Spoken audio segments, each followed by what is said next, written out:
Hi guys, this is Androidpipe.com and I'm here with a game called Slingshot Racing. It was made available this week on the Google Play Store. It costs 99 cents and it's very fun to play. It's a steampunk racing game, but one with a very interesting perspective, so let me just show you what it's all about. You will not use your engine power for these races, you will use the power of slingshots, and there are certain poles that you'll hang on to using a grappling hook. So here we go. This is the single vehicle that I'm driving and the race is starting, and I only have to press the corner of the screen to activate the grappling hook and slip on ice. So that's basically the theme of the game and the universe where the game takes place. It's a steampunk universe filled with ice and where no engines exist. You only have to slip on the ice and use the grappling hook to progress. Not doing so well in this race, you have to score one of the best times.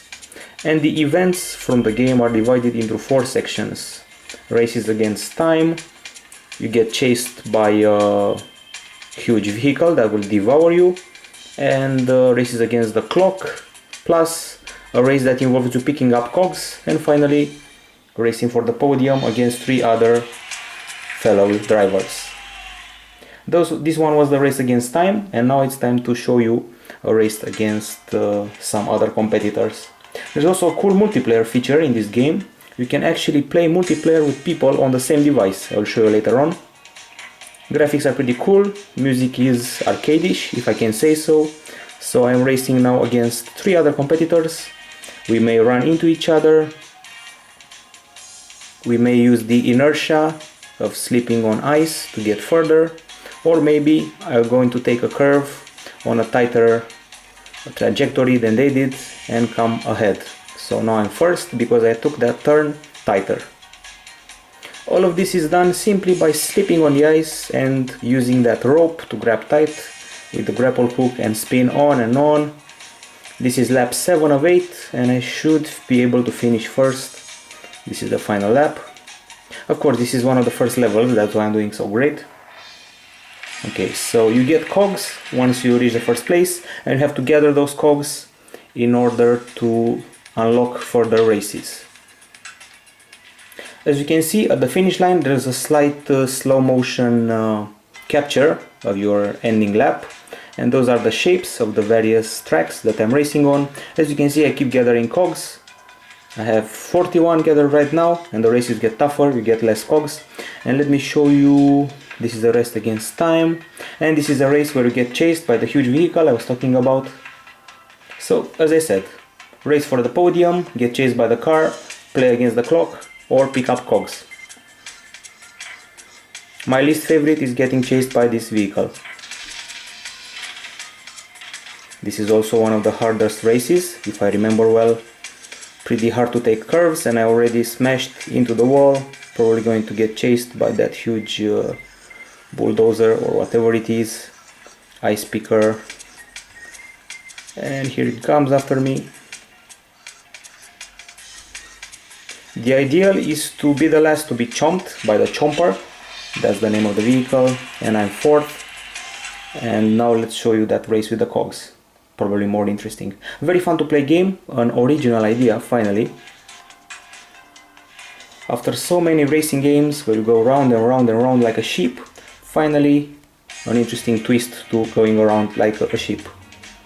Those are the cogs that I have to pick up, and the idea is to pick them up as fast as possible, trying to keep up with the 40 or so seconds that I was given for the task, or better said, a minute.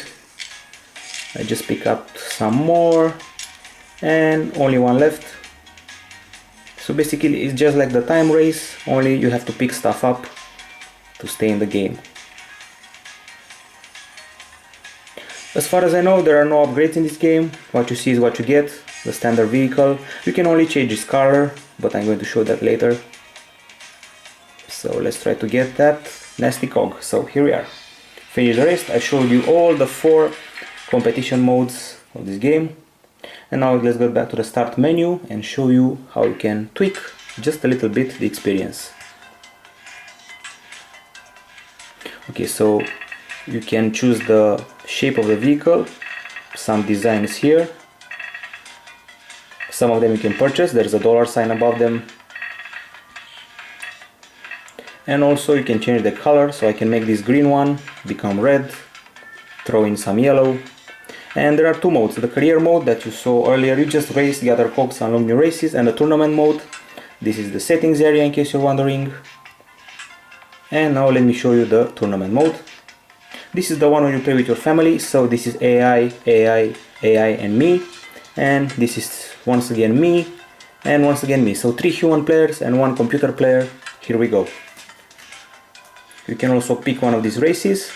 You can even create some sort of competition, select 2 or 3 tracks, select their order of completion, the number of laps, the rule, forward, reverse or random, the way you're going on the track, night or day, or random, and I selected the tracks, and here we go. Once again, this is the way that you play this game with more people on the same device. So I have this corner, a brother of mine has this corner, and some guy has this corner. So all 3 of you are playing on the same device. One is grabbing this one this one, and one this one. So each vehicle has his own driver, each one pressing a corner of the screen and playing multiplayer, preferably on a tablet. Honestly speaking, I can't see anyone playing this on a phone, since it's small and it will get cluttered by the many fingers on it. Anyway, that's the idea. Each corner has a finger of a player, and that's about it. I'm just going to show you one more race in the single player mode. It's a funky little game, even in multiplayer, but once again I recommend playing it on a tablet if you really want to have fun. So career mode, there are some bonus levels that you'll unlock by gathering an impressive number of cogs. Here we go. By the way, the Sony Xperia Z, not the best screen I've ever seen, I expected a bit more. And by the way, also while racing you'll run into snowmen and various obstacles, you'll see in a minute. There are even electrified portions of the ice and some nasty snowmen to stop you from gaining more speed. Also on the track there are some pads that give you some extra speed, like this one here. As you can see, it gave all the competitors a boost. So trying to take this turn tight, missed the speed pad, on 4th place right now, 3rd place, getting further ahead, once again missed the speed pad. And keep in mind that if you take a turn very tightly, you have a good odds of making it. You can also bump into each other, as that OW written on the screen showed. And I finally reached that pad and gained some extra speed. So the idea is simple, you simply have to press a corner of the screen, that's all you have to do to control the game, and use the grappling hook to grab those poles and make your steampunk vehicle race further and further ahead. This is the final lap, don't think I'm going to make it more than number 3 or 4, and this is it. Okay guys, I finished 3rd, the game is Slingshot Racing, it costs 99 cents, it's very fun, and I give it a 9.3 out of 10 because it's slightly repetitive, but also very fun. It's from Crescent Moon Games, they did a fine job with this original game, and I had a lot of fun with it, so 9.3 out of 10 from Androidpipe.com. Bye bye.